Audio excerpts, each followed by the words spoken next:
Hello, and welcome back to more Films That Are Constant Critique, where we take a look at films, some good, some bad, some downright awful. I'm Bongo Baikov, joined by our host Maverick, Dren, Zaria. This week, we're taking a look at the films Deep Blue Sea 2 and Deep Blue Sea 3. Because I guess somebody has to.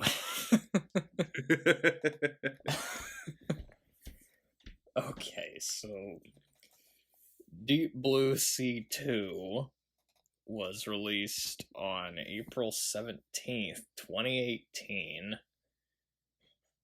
which is almost 19 years after the first movie.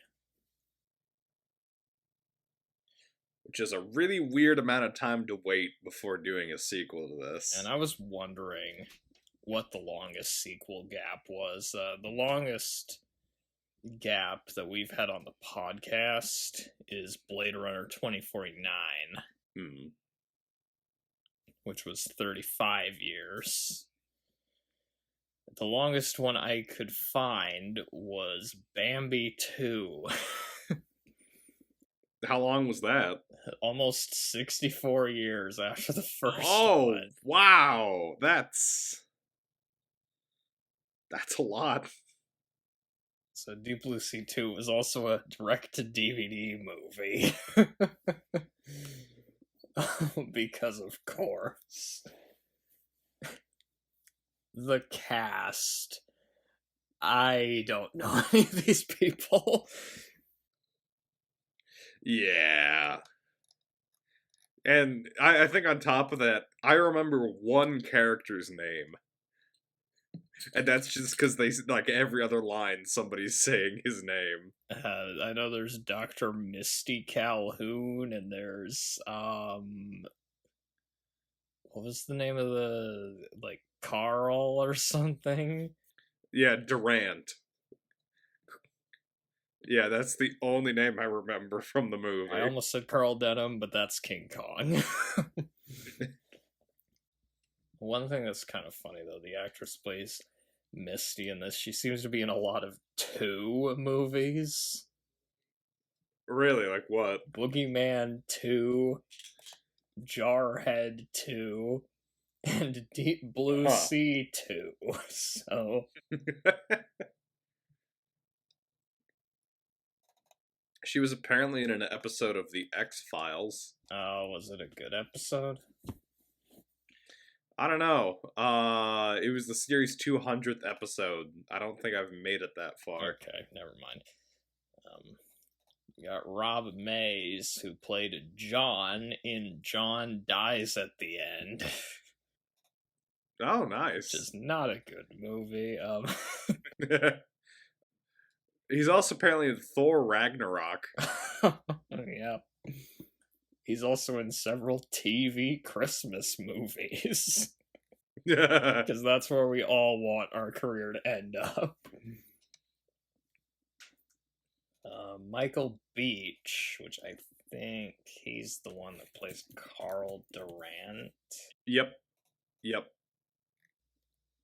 He was in the Aquaman movies. Oh. As well as The Abyss, Saw 10, One False Move, and True Romance. Huh. It sounds like with Aquaman and Abyss, he likes movies about water. And this. Yeah. I have to say, though, I am really disappointed that Thomas Jane and LL Cool J didn't come back. Although not surprised. Yeah, not surprised. But seriously, though, what is Thomas Jane doing that he can't come back for Deep Blue Sea 2 or 3? I mean, or LL Cool J. Like, what are they doing that they can't? Anyway. Was directed by Darren Scott, who also co-directed Tales from the Hood 2 and 3. Which, Tales from the Hood 2 is where that, Welcome to Hell clip Welcome to Hell, yeah. came from, yeah. He also directed Something Wicked, which was apparently Brittany Murphy's last movie. Sounds like he mostly does direct-to-video horror films. That is not surprising. Some of the taglines, one of them is stronger, wiser, deadlier. That's kind of a bad one. And another one is return to the deep if you dare. That's a little better. I think that one's a little better than the first one. It kind of reminds me of the Jaws 2 tagline, which was just when you thought it was safe to go back in the water.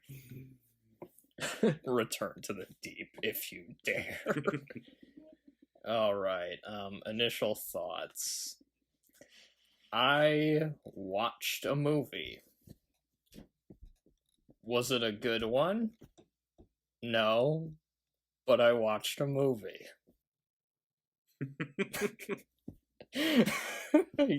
I'll leave it at that. All right. So for me, I think I'm going to summarize it by reading out the last thing I put down in my notes. Oh, God. 10 minutes left. Thank God it's almost over. Yeah. Yeah, this one was not good. I think the best way I could describe this is a really bad remake of the first one. It did kind of, yeah, it definitely did feel like a remake. The plot was very, very similar. Except it basically doesn't have any of what made the first movie. Nope. Fun to watch, which was good action scenes, decent actors. And this one takes a long time to get there. Yeah.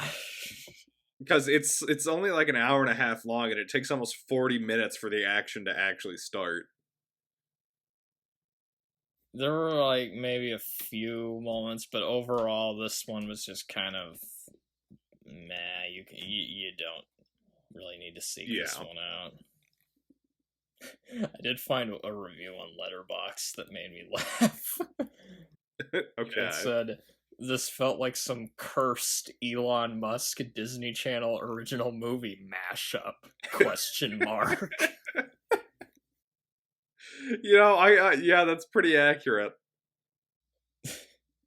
I also, I was so sick of shark movies by this point, too. I think, a few days before watching this, I kind of just hit my breaking point. I was like, I'm done. But some of the other shark movies I've watched recently, Psycho Shark, Super Shark, which that was a movie from the 60s with Burt Reynolds, and the shark is barely in it. Fuck you, movie. House Shark. Malibu Shark Attack, which that's the only shark movie I've been able to find that has goblin sharks in it. Ooh, goblin sharks. Sky Sharks, which is a ripoff of Iron Sky, except there's sharks in it for some reason. How do you make a shark-themed Iron Sky ripoff? The Nazis are apparently using sharks, that's why. Dark Tide, which that one was boring. I watched the Riff Tracks version of Sharknado. And that was the one that made me stop. I'm like, oh, fuck off. After that one. I was so sick of those shark movies. I was like, after Sharknado, I was like, okay, once I've watched Deep Blue Sea 3, I'm done with shark movies for a while. Honestly, I watched Deep Blue Sea 2, and I was like, I think I'm done with shark movies for a while. Oh, jeez. Oh, another thing we should bring up is Deep Blue Sea 2 is the first movie we've done on the podcast that has a 0% on Rotten Tomatoes. And honestly, it's bad. I feel like Alien Origin more so deserves 0%, but Yeah, I wouldn't give this one a 0. I give it like a 20%, not a 0%. yeah, that's fair. Because it's bad, but it's not the worst thing we've done on the podcast. It'd probably be in the bottom 10 though, but it's not the worst. It's not Mortal Kombat Annihilation or Alien Origin. Hell, I don't think it was even as bad as like Turks in Space, honestly. Like I think Turks in Space was more boring. But granted, it's 0%, but it's only 5 reviews. Yeah. But I mean, that's something. Like, you gotta 0. Also has a lower IMDb rating than Mortal Kombat Annihilation. That's pretty So impressive. it's a 3.4. Annihilation has a 3.6. So wait. I don't think that's the lowest score we've had, though. But it's down there. But let me look. Yeah. Give me a second. Oh, it's higher than Army of Frankenstein's. Oh, wow.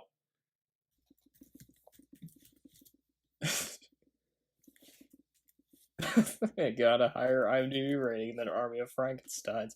I mean, it is a better made movie than Army of Frankenstein's. Yeah. And the acting's better. So, granted, that is not saying much. Okay, so the story, it's practically the same as the first. They're experimenting on sharks to make them smarter.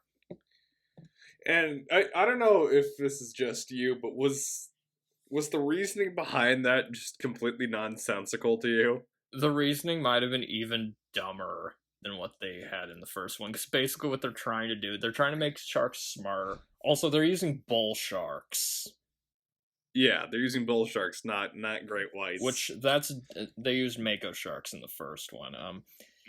But using bull sharks is even stupider than the first, because bull sharks are deadlier. Yeah, that's a good point. And the reasoning is dumber too. So they're making the sharks smarter because they want to advance evolution so that humans won't be overtaken by AI. I'm usually able to follow plots pretty well, but this one was just a little too just nonsensical. It just, none of it like made any sense to me. I mean, granted, the plot to the first one is pretty nonsensical, but like, with that one, this is worse. It honestly was at the point where I was like, I might need to apologize to Saffron Burrows' character from the first one. Because, her character was an idiot, but she at least had, like... You could kind of relate to the motives. Like, okay, she wants to cure Alzheimer's. Fine. I mean, it's stupid to do that, to like, experiment on sharks. But, like, here, it's like, okay, I can't even grant you that. It's like, oh, the AI are gonna take, like, Skynet's gonna take over, so let's make sharks smarter, and then make... Did Elon Musk write this? And it's also weird because the main, I guess you can call him the main bad guy of this one, Durant, he's like taking a drug they made Wait a from second. This is the second villain we've had on the podcast with the last name Durant. Oh! Hold on, who was the first? Robert G. Durant. From Darkman. Yeah, okay. Oh, I gotta say... Oh, man. Do you think they're related? I don't know. Maybe. That would have improved this movie so much if Larry Drake was in it instead of this guy. Another thing we forgot to mention, so one of the sharks in this movie has babies. So most of this movie is just people getting attacked by this swarm of baby sharks just swimming around. There's a really funny scene with that later, but real quick to finish up what I was about to say. Durant keeps taking this drug that's made from, like, the smart shark brain somehow, and it's driving him insane the whole time. You know, maybe that's why I- he can't. Maybe that's how he came up with this stupid idea. He was just taking too many drugs. and he had this weird ass line like right before he died. He's like, "When I'm successful, we can all be gods." I was gonna bring that up later, but yeah, that was hilarious. There's a few funny parts to this movie. I'll get to that, but let's start with prose, which, granted, aren't a lot of those. not really. I will say that, okay, one thing that I'm glad they brought back from the first movie. There's a shark that throws its teeth out like a xenomorph. Yeah. Right at the beginning of the movie, just like in the first one. So, Yep. one area where I will give these characters credit, they have this button that makes the sharks follow them. Which that's actually pretty smart of them to do that. Yeah. Because you look at what happened in the first movie. Then again, it doesn't really help them in the long run. So there's some good underwater shots. Yeah. Granted, some of it might be stock footage. It wouldn't surprise me. Or like, you know, the shots of the boat, you know, they're not bad, but again, that's probably like second unit stuff or something. One thing that I definitely wasn't expecting is that it had its own title song. Yes. Okay. What was that? There's a main theme and it's sung. Okay, at first I thought it was Elvis Costello. It kind of sounded like Elvis Costello at first, which that would have floored me if they actually got him to do the music. But that would have been actually hilarious. But apparently this movie's aim is not true. So, okay. But the song in this movie is sung by the composer.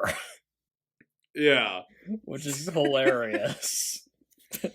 I was just sitting there and I started hearing singing. I was like, "Hold on, why do we have a title song?" What was the name of that? And like, wait, Into the Blue. Yes, yeah.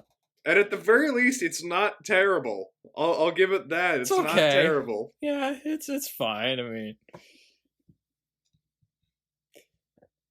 and you know, again, like the opening credits, you know, you get nice shots of like the ocean and stuff. You know.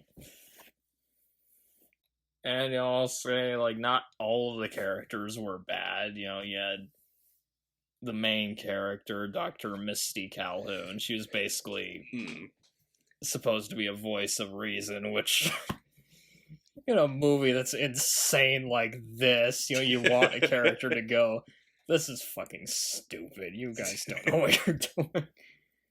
But basically, she's this shark scientist. She basically just spends the whole movie calling out how dumb these scientists are. Yeah. Which is funny. Like, at one point she says sharks aren't lab mice. And I'll admit, Durant is insane, but at least he's kind of fun to watch in a lot of his scenes. Yeah, he did have some funny parts, like, when we are successful, we can all be gods. There's also a scene early on where there's like one kind of nerdy character. He's like, "Oh, we have all these like different safeguards in place," and to prove it, Durant just throws him into the shark-infested waters. Oh my god, yeah. And then they just press a button to like deter them, which that was what the fuck. And Misty, like, jumps in the water, like, save him, because she doesn't realize it's just a test, so she, like, just spent all that time just swimming there and save him. But yeah, the main antagonist is Carl Durant. He's basically just this crazy rich dude who's doing these experiments. Like, he's kind of like if you took Sam Jackson's character from the first movie and like made him a fanatic. Yeah, basically. And he does drugs in this movie. Oh my god, like the first time he does drugs, I was laughing because we see the inside of his mind and it looks like the opening of Breaking Bad. I'm not even kidding. That's what it looks like because it's green and you got like the chemical compounds like flying around. It's like, what? There was a couple of fun death scenes throughout, too. Like, the one guy that got locked in... I don't even remember what it was, but it looked like a shower. And it started filling with water with all those baby sharks that started devouring him. There was like one part where like a shark almost bites a dude's arm off. It kind of felt like a callback to that scene in the first movie where Stone Skarsgård got his arm bitten off. Like, it was kind of a fake out type thing. I almost wrote Stellan Sharksguard in my notes, actually. I think the best kill in this was this part where a guy got his head bitten off by a shark. Is it the one where he's on the boat? It was like, I don't remember exactly, but like he gets his head bitten off. It's pretty gory. Yeah. And then it leads to there's a pretty funny line afterwards where the computer guy says, you might want to tell that to Mike. Oh, wait, you can't, because a shark ate his head. that same kill, they did something that made me laugh really hard. It bites his head off, and for whatever reason, the soundtrack changes so that there's like 15 seconds of metal music playing, and then it just stops and never comes up again. Yeah, I don't know. It's so weird. For anybody that liked the underwear scene in the first movie, there's one in this. Yeah. So there's that. And then there's a lot in the third one. Although she doesn't electrocute a shark, though, during that scene. But anyway. One idea I thought was kind of interesting, because again, these sharks are supposed to be super intelligent, and one thing they mentioned is that the sharks are using an underwater tunnel to like get through. I'm like, okay, that's kind of interesting that they did that. It at least makes a little bit more sense than the first movie where they figured out the fence was weaker on top, and so they were trying to sink it so they could go through that fence. There's one guy eating gummy sharks. Just because, why not? There was one exchange that kind of felt like something from like a Superman movie. Carl Durant says when we are successful, we can all be gods, and then Misty says, or monsters. Yeah. Sounds like Lex Luthor talking to Superman or something. I'll give them this. They didn't just copy paste the characters from the first movie. Well, okay, there was one character that was clearly supposed to be the Thomas Jane character, but like the main villain and the main protagonist weren't like exact copies of the characters from the first movie. Now, are they better? No, because the acting's not as good. The CGI wasn't good, but it wasn't the worst. I mean, it looks better than the effects in an Asylum movie, so yeah, I'll give them that.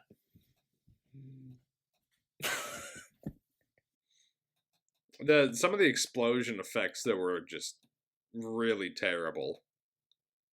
If you want to bring that up during cons, but anyway. Yeah.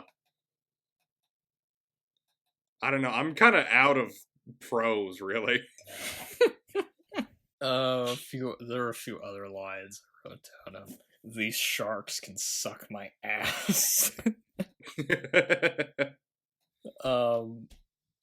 One that was actually kind of funny. It was the not Thomas Jane character says, if you don't stop arguing, I'm gonna feed myself to the sharks. I'm like, that's the most relatable line in this movie, because I was getting sick of those two arguing. There was one scene in this that was actually pretty unsettling. It was the scene with the wife getting killed Oh, by yeah. those sharks. It was actually pretty intense, I thought. Like, her face gets, like, mangled up. It looked almost like something from Evil Dead, actually. Mm. Well, obviously, this is not a Sam Raimi movie. Not even close. Sam Raimi's worst movie is probably better than this. Better than this. So I'm trying to think, what's like the worst Sam Raimi? The worst one I've seen is probably Quick and the Dead, and yeah, that's better than this. There's a part where the Coast Guard shows up, and then they immediately get eaten by a shark. Yeah, because there's like a drone that comes in, a shark leaps out of the water to grab it. It happened so fast, I almost didn't know what was going on, and it just kind of made me laugh. So, and then right after that scene, we get one character saying they should swim because maybe the sharks left. That gave me a good laugh. That might be the dumbest line we've had on this podcast. Like, yeah, no, I was actually about to bring that part up under cons because they do end up swimming in that water right after. that seriously. And two of them die as a result. That might actually be the dumbest line we've had on the podcast. That or like something from AVPR. There's quite a few lines from AVPR that would be up there. People are dying. We need guns. Or the guy that says he doesn't want to die hiding, and then he dies while hiding. Or that one about, like, there was somebody saying, like, the government doesn't lie to people. So there's so many stupid lines in that movie. Yeah. But, like, maybe the sharks left. Wow, that's, like, a colossally stupid line. The Durant's death was funny, too. Like, because... Oh, it was pretty good. He, like, screams at a shark to make it go away. It, like, swims away. But then it just comes back and eats him anyway. I'm like, okay. And, like, it launches him into the air first and then bites him in half. Yeah, it was pretty good. And they killed the last shark with flare guns. The ending I thought was kind of funny, where it ends with people on the beach. One of them says there aren't any sharks in the water, and then they go in the water, but... And then there's sharks. Yeah, there's sharks. And the movie just ends, like, with, like, screaming and the sharks coming right towards the screen. I'm like, okay, I guess that's how you end this movie. But yeah, I'm out of pros. Yeah. All right, cons. Where was the jar of dirt? I wanted I don't know. By the jar of dirt. So, you know how there's some movies that have, like, kind of bad writing, but then they have a good enough actor that can kind of save it? This did not. I don't think you could have gotten a good enough actor to save any of this writing. You could have gotten actors to make this more entertaining. Like, if Bruce Campbell was in this, it would have been fun bad, at least. So there's that. But yeah, the acting in this was just not very good. And there was just, a lot of it was just boring scenes of people talking. Yeah. The dialogue, it was just really dull. One of the things about the first movie is it had humor in it, which helped. You know you're watching a bad movie when you dread characters talking to each other. There's, like, no chemistry between that couple at all. No. They felt like people who had just never met each other before, which is the case, because they're actors. And we kind of mentioned this with that, with the maybe the sharks left line in that whole scene, but everyone is just stupid. All the characters are, like, intentionally making the wrong choices at every turn. I know, yeah. It was just like... even just down to the plot. The plot to this is even dumber than the first because Durant wants to speed up evolution by making sharks smarter because he's So scared. that way we can't get taken over by AI. He's scared of AI. Yeah, that guy's been watching too many Terminator movies. Well, like I said earlier, I think I was too harsh on Saffron Burrows' character. She was dumb, but she wasn't as dumb as some of these people. Yeah. And she was more well-meaning, at least. You know, she was trying to cure Alzheimer's. What are these idiots trying to do? They're trying to stop AI with the power of big shark brains. Oh, jeez. Also, like the first movie, this kept reminding me of Jurassic Park. Because, you know, you got the main character, who's the scientist that needs funding for their projects. And she's brought to the lab to observe their experiments. The experiments are, you know, like, they're doing genetic tests on animals. It goes wrong. People get killed. You know, there's, like, Jesus Christ. Again, this movie really wants to be a Jurassic Park movie. A Jurassic Shark. Which is an actual movie. There is a movie called Jurassic Shark. That doesn't surprise me. I've seen it. It's really bad.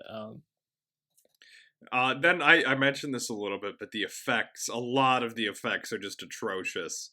Like, whenever there's explosions, especially early on in the movie, it looks like they got a GIF of an explosion online and just put it over the scene. It's like, it's Asylum levels of bad visual effects. I used to have this app, which was like just, you could add in like effects of like explosions and like guns and stuff. It kind of looked like that.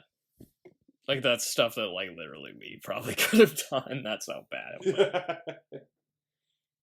I wasn't that impressed with the camera work. It kind of just looked like an Asylum film. Yeah. It was just really shaky and not very interesting to look at. It feels like a movie that aired on like the Sci-Fi Channel. That's kind of what it felt like. The lighting was too dark during some parts. Also, there were these weird camera filters in like the last third of the movie that didn't look right. Like, well, okay, the blue and red ones looked okay, but like there were some yellow and green ones that just didn't. The yellow ones made things hard to see. It didn't look right for this kind of movie. Like, this movie almost made me hate the color green, and that's one of my favorite colors. So, fuck you, movie. It's not as bad as Batman Forever, though, in that regard. So. That's true. Oh my god. Also, the setting, like, they're in an underwater lab again, like in the first one, except this one wasn't even, like, that interesting to look at. Like, it doesn't actually look like an underwater lab. It just looks like a warehouse or something. Yeah. Just very boring set design, just really cheap. It's amazing how much a downgrade in budget will affect your movie. Yeah. The first half was pretty boring. Yeah, like I said, it takes like 40 minutes before you get any like real action scenes going. You'll have a couple here and there, but it's too little too late. They took way too long setting up the plot. Like, nothing happens for the first half of the movie. And it also doesn't help that it's setting up really bland characters. And the acting is, like, really mediocre. Yeah. Like, there are movies we've done on the podcast with worse acting. The Alien Convergence, for example. Or Army of Frankensteins, but like this acting, it wasn't like bad enough to be funny. So yeah. There were also just a lot of scenes of like characters arguing, and it just got like so annoying. Just annoying. Yeah, it was so annoying. It just wasn't that fun. Like, there's little moments here and Yeah. there, but there just weren't really any good scenes. It was bad, but it wasn't fun bad. Yeah. It's not like again, it's not like the first movie What helped where with the first movie is that, like, okay, I'm not gonna call Rennie Harlan like the greatest director, but he was able to bring like some energy to it. yeah. And like there were some good action scenes and stuff. The movie kept moving. Here it Yeah. just wasn't. There was no tension or anything. There was no like, it wasn't like very suspenseful. It was just really blasé directing. It didn't work. Yeah. Like, so much of this movie is just people wandering flooded hallways, and it just wasn't that interesting. Interesting. Yeah. It was just a bland remake of the first movie, basically. So. Yeah. Yeah. At one point, a character says he's only there for money, which is probably the same reason the actor said yes to this movie. I also just don't. I didn't really find the baby sharks that interesting. It just wasn't. No. I prefer bigger sharks, I guess, for one of these types of movies. Because really, the shark attacks, they were just kind of boring for the most part. Yeah. Like, there was one scene where I kind of liked the baby sharks, and that was, again, the one where, like, like, that shower is filling up with them in it, when they were attacking, like, piranhas.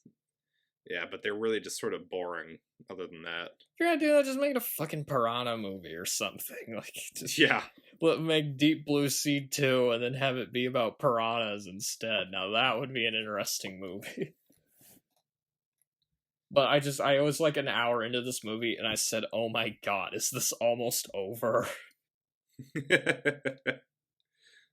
Another thing about the first movie that made it novel is you didn't know who was going to make it to the end. Yeah. Like, there was kind of that was one way the first movie had some suspense, was like, you don't know who was going to survive. With this one, I was like, I could tell who was going to make it and who wasn't, basically. Yeah. Yeah. Like, that Carl Durant is gonna die, because he's clearly the bad guy. Yeah. They didn't do enough with the smart sharks concept, I think. Like, really, it just... No, they just kind of behaved like sharks for the most part. Except that they were baby sharks for some of it. Yeah. So, okay. Do you have anything else to add with this one? Because I'm... Not really. It's just kind of a poor shark movie overall. Overall thoughts, if you want to get to that. Yeah, there's a lot of better shark movies out there, including the first Deep Blue Sea, so go watch those instead. Just go watch the first Deep Blue Sea. No, just go watch Jaws, I mean. Go watch Jaws, yeah. Hell, honestly, Jaws 2 and 3 are more enjoyable than this one, and I'm not really a huge fan of those, so,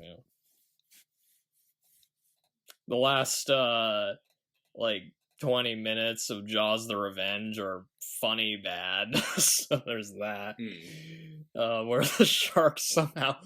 I don't know what the fuck was going on with this movie, but, like, the shark gets stabbed by the boat and then just explodes for no reason. Like, I don't know. Okay, so I guess my overall thoughts, it's better than Steven Seagal hosting SNL. Truly the highest compliment you could bestow a movie. I would say, though, it's about on par with Elon Musk hosting SNL. What the fuck was Elon Musk dressed as Wario? I don't know what that was. Okay. But yeah, this Deep Blue Sea 2, it was boring. I didn't like it. Yeah. First one's way better. Can we get to the next one already? Yep.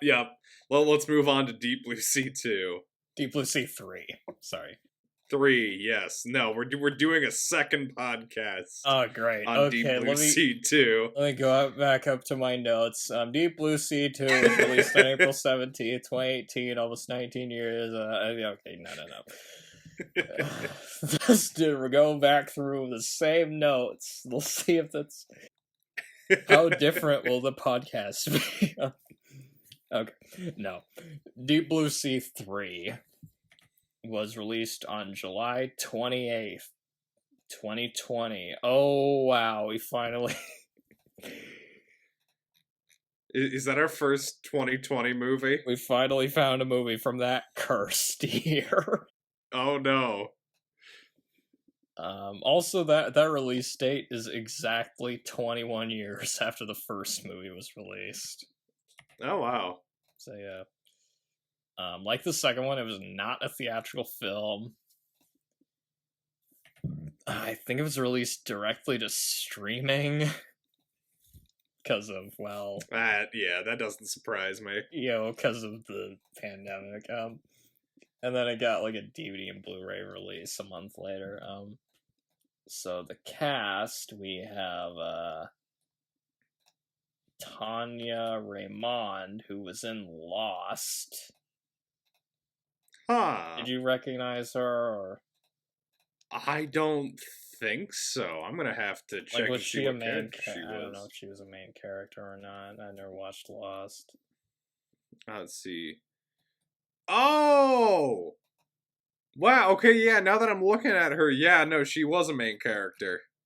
I didn't realize that. She's in, like, 5 seasons. There's one guy who was in Hacksaw Ridge. Huh. Bren Foster did the voice of Max in the Mad Max video game. Huh. And that's all I got for the cast. Yeah. So the director of Deep Blue Sea 3 was John Pogue. He also did Eraser Reborn, The Quiet Ones, and Quarantine 2 Terminal. Ooh. I don't recognize any of those. Which Eraser Reborn was a sequel to the Arnold Schwarzenegger movie Eraser. Ah. And it looks like he was an executive producer on The Fast and the Furious. He's also a screenwriter. Did you... Yeah. He wrote U.S. Marshals, which is that... sequel to The Fugitive. Yeah. As well as the Skulls movies. Huh. And Ghost Ship. Are there any Ghost Shark movies? I can't think of any. Actually, that would be a good market to break into, I think. If somebody hasn't done that, there you go. I know there's a movie called Shark Exorcist, so there's that. Yeah. Initial thoughts. It's better than the second one. Yeah, it's an improvement. It's not saying much, though. True. I thought the acting was better. It was better directed. The sharks look better in this one. The first half is kind of boring, but there are some moments in the second half Yeah. that were so nonsensical that it made it a more worthwhile watch than the second And movie. I think I know some of them that you're going to bring up, because what the hell? The most shocking thing about this movie, though, is that it has a 73% on Rotten Tomatoes. Which I do not understand. That's higher than the first two movies. The first movie. Because the second one had a 0%, like we mentioned, and the first one had 60%. Yeah, I don't think it deserves 73%. I mean, come on.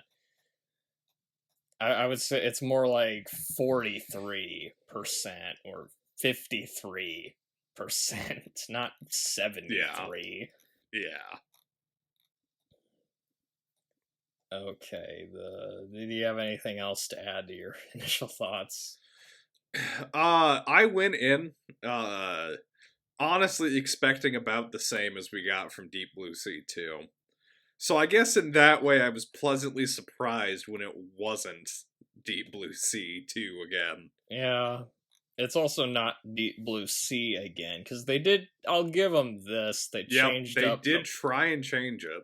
Yeah, which if you want to get into the And story, sorry, unless you and had something actually, else to say. one thing that I found interesting is they tried to connect all three movies together at one point. Yes, they did. I was not expecting that because there aren't really any. No. There's no overlap of characters or anything in these movies, so like again, no Thomas Jane or like LL Cool J. Granted, I can't imagine either of those characters wanting to go back to deal with sharks again. Okay, so the story for this one, there's this research island with some deep sea diver scientists that do an I haven't underwater. heard that one before. Yeah, you have now. And they do an underwater blog. I've heard that one before. They find and capture a bull shark, unaware that these are the super sharks from the second movie. Yep. And then the sharks try breaking in to save the other sharks. There's these poachers? Question mark? It's a little unclear as to what they were. All I know is that for some reason they want the sharks. Why? I think they said at one point that they were hired by Durant's company to get the sharks back. Oh, so it's like Lost World Jurassic Park then. Okay. Yeah. I mean, I'll give them this. They didn't just copy paste the plot from the first movie like the second one did, but yeah, I was a bit confused though. I didn't really understand some of the character motivations here. No. Okay, so you want to start with the pros. At least with this one, there will be a little more to talk about. Yeah. Not much, but a little more. So I think, like you mentioned, they did try and do something different. Yeah. You know, the characters in this, they're not really... I mean, they're scientists, but they're different. Because really, they're just out in the ocean. They do a shark blog underwater or something. Yeah, it's not really their... It's unclear. It's like not really their job. It's just something they enjoy doing, I think. Maybe they're just doing Shark Week. I don't know. And there was some good underwater photography. Yeah. Yeah, it kind of made me think of Thunderball during some parts of it. I also like that this one has bigger sharks than in the second one. Yeah. I wasn't really a fan of the baby sharks just going around eating people. I'm glad they're like, just get these huge ass sharks killing a bunch of people. That's what I want from a movie like this. Yeah, the main protagonist, she was decent enough. Yeah, she wasn't overly annoying. She did kind of feel like Dr. Calhoun from the previous movie, but the acting was better, so... What was her name? Dr. Emma Collins, that was the character's name. And they tie this movie into the previous two movies. Which I really wasn't expecting, because there's like a line where someone's like, they were doing Alzheimer's research on sharks back in the 90s. then Durant built off of that research with his, and now we're out here trying to catch Durant's sharks. Yeah. Once they catch them, though, what the hell are they gonna do with them? Great question. Continue the research? Why on earth would you want to do that? And yeah, they're the same sharks from the second movie too. So we got bull sharks again. The acting and dialogue was better than the second one. Yeah. It wasn't amazing, but it was a step up. And then it did take a little while to build up, but the action scenes were fairly good, especially the fist fights, which I wasn't expecting. Yeah, there was this. That was so funny to me. Like, there was just this random fight scene out of nowhere, and then during the fight, one of them gets their head bitten off by a shark. That made me... that moment was pretty funny, I thought. You know, moments like that made this one a lot more worthwhile than the second one. Yeah. I also thought it was shot better than the second one. Oh yeah, definitely. The camera and lighting looked a lot better. Like it was a lot easier to see what was going on. It actually didn't look bad for like an on-demand movie. Like it didn't look amazing, but for what it was, it wasn't bad. And the actors had better chemistry with each other than the ones in the second movie. It's still not saying much. It's not saying much, but like at least here it felt like they knew each other. Yeah. And you know, it seemed like some of them liked each other, so you know. I was also relieved that there was a lot less arguing in this one. Yes. Because it seemed like every other conversation in the second movie, it was just people arguing, and I was like going, oh my god, please just shut the fuck up. Whereas here, you know, don't have quite as much of that. There's a nice change of setting too, you know, just sharks wrecking havoc on an island. It's not just some, you know, like underwater lab or what's supposed to be an underwater lab, but looks more like a warehouse. So you know, they chose a nice location to film too. So yeah. A lot of... I think overall it is just a better looking movie than the second one.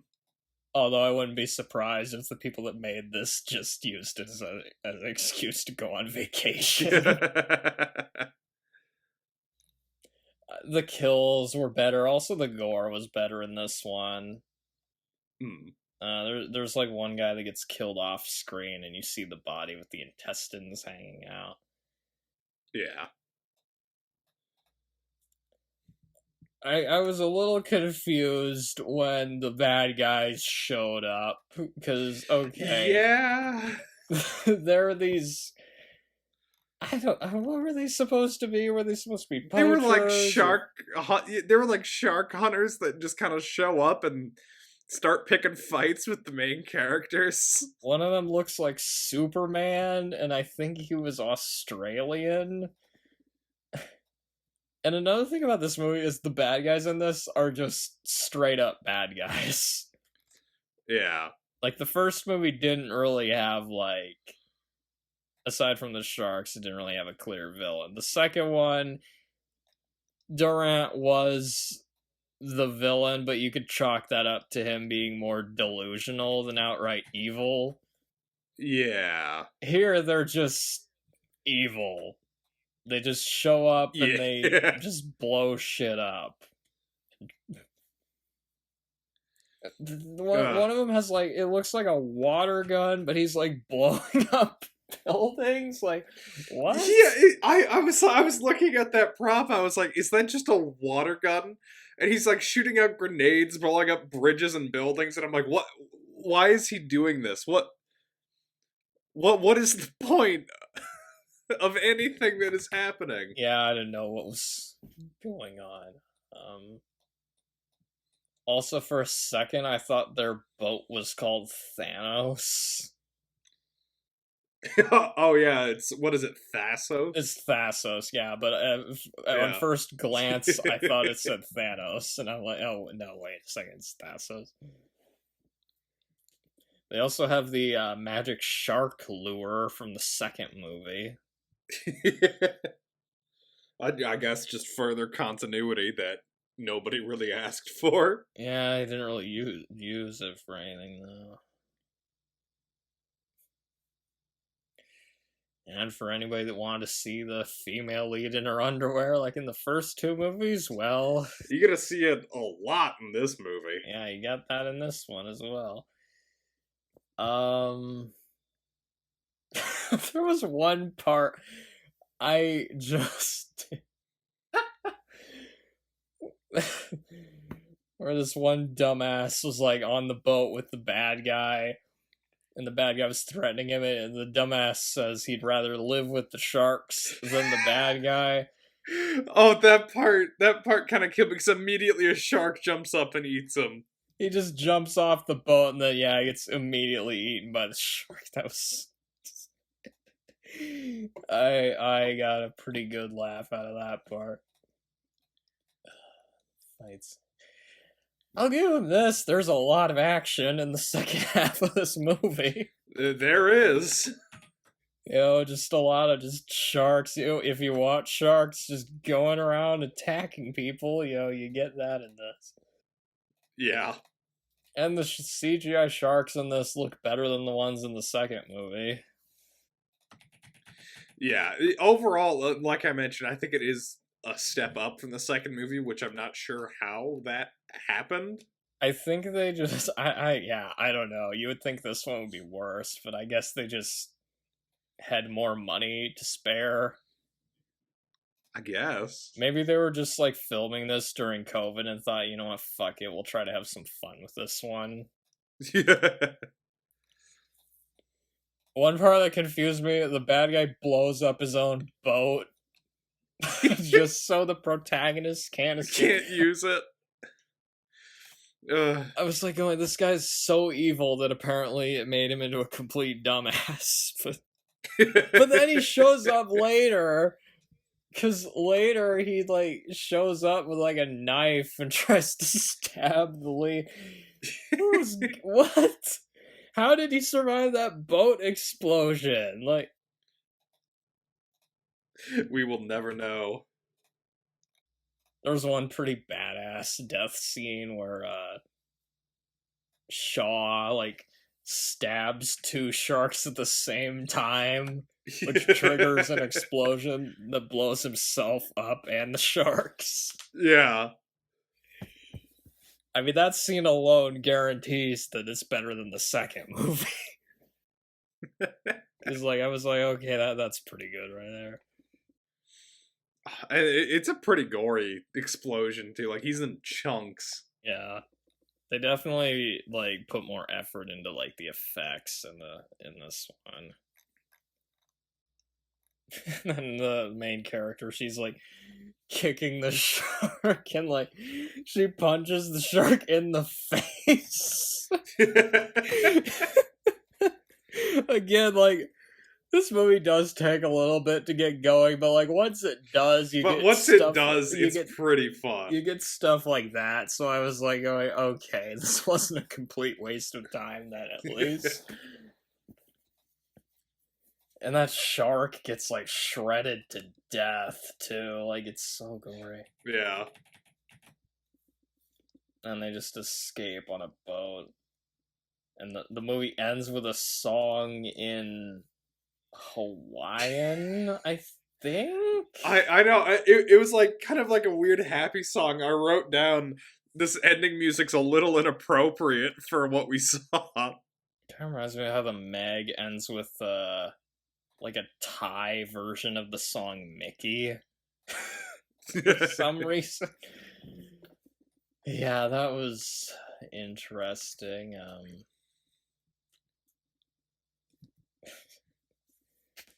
I think I covered the pros, so if you want to get into, unless you have anything, Get into cons. Yeah, I'll get into cons. I wrote down one thing actually for pros. The sound mixing wasn't bad. This is a weird thing to bring up, but like you could hear when the actors were talking just fine, True. which for whatever reason is a problem in a lot of movies nowadays. Yeah. This is a low budget shark movie, and it at least got the sound right. Yeah. Okay, so getting into cons now. Some of the characters felt a little derivative of the second movie, I thought. It was like you got the female scientist who's like saying like, oh, like this is a bad idea, the whole time and stuff. I think you got the computer guy, and again, it's just like, yeah, there's like really the big difference here was the villains were like we're just completely over the top. Yeah. There was a lot of setup and some clumsy exposition. The first half was kind of boring. Yeah, I think I wrote down it takes like 50 minutes for it to get going, which is rough. Yeah. And also the plot was just kind of confusing at some points. Yeah. There was some bad dialogue. There was like one comment that Emma makes. She makes this like sarcastic comment to the Australian Superman. Thank you for bringing a big strong man in here, because this little girl with an environmental degree couldn't possibly handle it. Something like that. It felt really forced. It didn't. Yeah. I don't know. It's too bad because the first movie actually had some really funny dialogue, but a lot of the jokes in this didn't really work, so. They mentioned climate change a lot in this movie, and look, I don't think a Deep Blue Sea sequel is the right way to address a very serious issue like that. So. And not only that, it's not really... It doesn't really tie into anything. No, not really. It kind of reminds me of Birdemic in that regard. Emma says she's good with fish, but bad with people, and you know what? That sums up this entire series.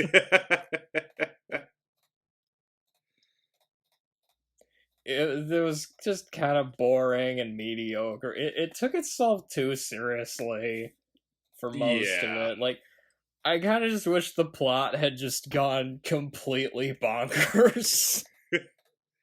Which I thought it starts to do that towards the end with the weird fish bounty hunters, but it just doesn't quite nail it. Not really. Because, I mean, as stupid as the plot to the first one was, that just made it more amusing because someone came up with that premise and spent millions of dollars on it. Yeah. And then somehow got Samuel L. Jackson to be in it. There were like some parts towards the middle where I kind of just zoned out because I was a little disinterested in it. Yeah. And the sharks were absent for a good chunk of the movie too. Like, I was like, I wrote in my notes, where are the fucking sharks? I think I had that down at some point too in my notes. It was like, yeah, I put down where are the sharks half an hour in. Well, that when they do show up, though, it becomes pretty fun. Yeah. There's probably somebody that's gonna call this movie woke or something. I was thinking about that while watching, because like the survivors were all, Yeah. the black girl survives, the Asian girl survives. Like the second movie, it's not really that surprising who dies in this movie. Yeah. You're just like, obviously Emma's gonna survive because she's got the plot She's armor, the I main. guess. Yeah. Obviously I mean the poacher guys, they're not gonna survive. I mean, why would they? I feel like the low budget did kind of hinder it. There was really only so much they could do, especially with this setting. They're just stuck on this little island, And it could have been done better for sure, like with the location and everything. Yeah, there's only so much you could do with like action wise too. Yeah. There wasn't really a lot of style or flair to it. Like I didn't really find it intense or suspenseful or anything. No. It was just kind of yeah. And kind of like the second movie, a lot of the writing's bad. But I do have one line written down that I liked. I think it was the nerdy guy. He was talking. He was They were talking about the sharks getting out, and he's like, "We're talking Seamageddon." Seamageddon. Oh Jesus! It's such a bad line. That is pretty bad. Yeah.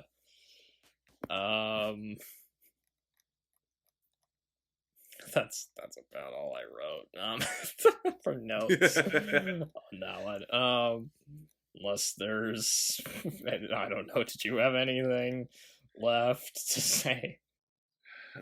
I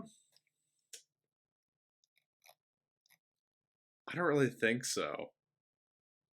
You know what I just thought of? We need like a movie, like a Mad Max type movie, or it's like a post-apocalyptic movie, but like sharks are driving the cars and stuff.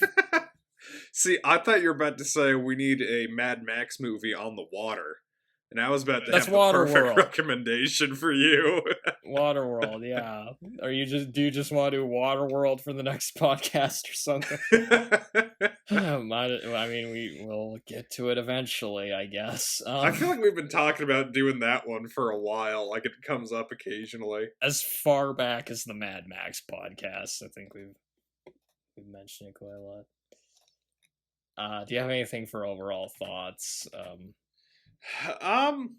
If you're gonna watch any of the Deep Blue Sea sequels, don't. But if you have to, watch the third one. Yeah, I'll just say I'm glad there isn't a Deep Blue Sea 4. Yeah. It's like after these two, I'm like, okay, I'm kind of tired of these now. Again, it's better than the second one, but it's not great. Yeah. The second one was bad. This one's mediocre. Although there's some fun kills in the last half of the movie, so there's that. Yeah. And at least they changed the plot and setting a bit with this one. Yeah. So there's that. And that's all I have to say about that.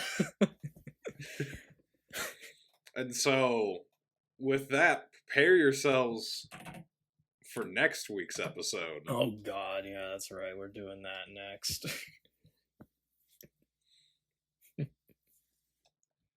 I'm trying to think of a line from the movie we can use to tease it, but I don't remember much.